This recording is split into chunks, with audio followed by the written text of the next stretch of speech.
Salut à tous et à toutes, c'est Nicolas78. Aujourd'hui on se retrouve tout de suite pour la ciné-critique numéro 4 sur Godzilla, sorti le 14 mai 2014 et réalisé par Gareth Edwards. On peut retrouver dans le film Aaron Taylor ainsi que Bryan Cranston, l'acteur que vous avez pu voir jouer dans la série Malcolm notamment ou Breaking Bad aussi. Le physicien nucléaire Joseph Brody enquête sur de mystérieux phénomènes qui ont eu lieu au Japon 15 ans après un incident qui a irradié la région de Tokyo et déchiré sa propre famille. Refusant de s'en tenir à la version officielle qui évoque un tremblement de terre, le scientifique revient sur les lieux du drame accompagné de son fils Ford, soldat de la Navy. Il découvre que les incidents ne sont pas liés à une catastrophe naturelle, mais à des monstres réveillés par des essais nucléaires dans le Pacifique au lendemain de la Seconde Guerre mondiale. Que dire du film? Je n'ai vraiment pas aimé du tout ce film. Pourquoi? Commençons par Godzilla. Godzilla, c'est le nom du film ainsi que le sujet d'intention de l'affiche de ce long métrage. Alors expliquez-moi pourquoi je n'ai même pas cité une seule fois Godzilla dans le résumé que je viens de vous faire. Est-ce que vous trouvez ça normal que le nom du monstre qui a donné son nom au film ne soit même pas donné dans ce synopsis? Pourtant le synopsis, je l'ai trouvé sur Wikipédia. Bon, j'aurais pu prendre celui d'Allociné, mais leur résumé ne fait même pas une ligne, une misérable ligne.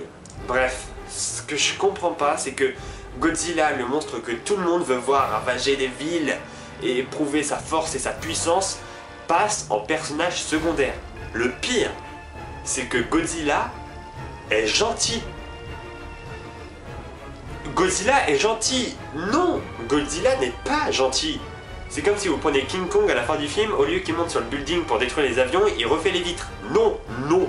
Et donc qui sont les méchants du film, vous allez me demander? Eh ben, c'est des espèces de gros insectes bizarres, difformes, mais... non, je suis outré. Voilà. Je m'en vais, voilà.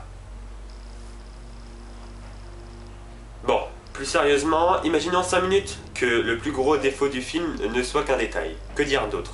Les combats par exemple. Deux monstres gigantesques qui vont se lancer un putain de combat de titans à travers la ville. Le truc commence, ça va être un truc de malade, il y a de la fumée, il y a des monstres partout, ça va se fighter de ouf. Et puis là, la scène se coupe. Et on revient seulement quelques heures après le combat. Pour voir le résultat. Quoi?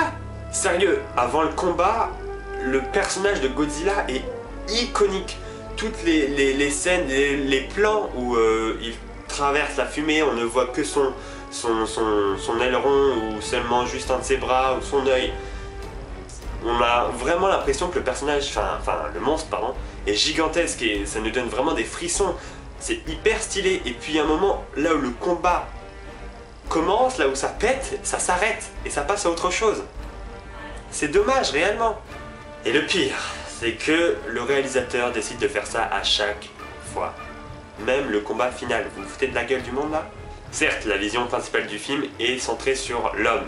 C'est pour ça que beaucoup de scènes sont filmées en contre-plongée pour qu'on ait la vision de l'humanité, enfin la vision d'un habitant lambda qui regarde en levant les yeux le monstre. Mais il le fait beaucoup trop souvent et parfois... Lorsque Godzilla commence à se battre, les humains se réfugient dans des espèces de souterrains. Et donc on est à la place d'un humain, du coup l'humain il attend et puis on voit pas Godzilla se battre, c'est quoi ce bordel? Enfin, j'aimerais parler des longueurs du film qui sont forcément présentes. Lorsque l'on passe d'un putain de combat à une scène entre deux personnages, on a vraiment l'impression de se faire avoir. Bref, je vais pas m'étendre sur le sujet. Surtout qu'il y a des choses à ne pas jeter dans le film. Je pense notamment à certains plans qui sont magnifiques, comme celui où les militaires sautent d'un avion pour aller dans la ville.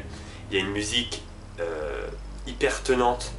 Il y a des images vraiment magnifiques de Godzilla dans la fumée. Ça, par exemple, ça a de la gueule et ce fut waouh. C'est pour ça que le film mérite un 4 sur 10. Bon, j'ai été très déçu, même très déçu. Et pourtant il y a quelques petits points positifs qui permettent au film de ne pas complètement se jeter, même si le Godzilla de 98 vaut beaucoup plus le coup, je pense. Voilà pour mon avis sur le film Godzilla, mais on passe tout de suite à une petite anecdote. le directeur de la photographie, Seamus McGarvey je crois, s'est trompé un jour de studio en allant au studio de Vancouver. Il s'est trompé de porte, on va dire, et s'est ramené sur le tournage de La planète des singes, l'affrontement. Ce jour-là, les décors étaient assez similaires, donc voilà, bon, ça arrive à tout le monde, c'est juste la porte à côté Godzilla. Voilà, j'espère que cette ciné-critique vous aura plu. La prochaine ciné-critique, donc de la semaine prochaine, sera sur un film qui est sorti au cinéma il y a très peu de temps. Donc je vous laisse réfléchir en commentaire. Vous connaissez la musique, commentez, likez, abonnez, etc., etc. Si jamais vous avez des idées de films, n'hésitez pas à me les proposer. Si jamais vous voulez participer, comme Yann à la ciné-critique précédente, n'hésitez pas à me le dire en commentaire ou à me retrouver sur mon Skype Nicolas78. Comme toujours, ça n'a pas changé. Donc, à bientôt et bah ciao.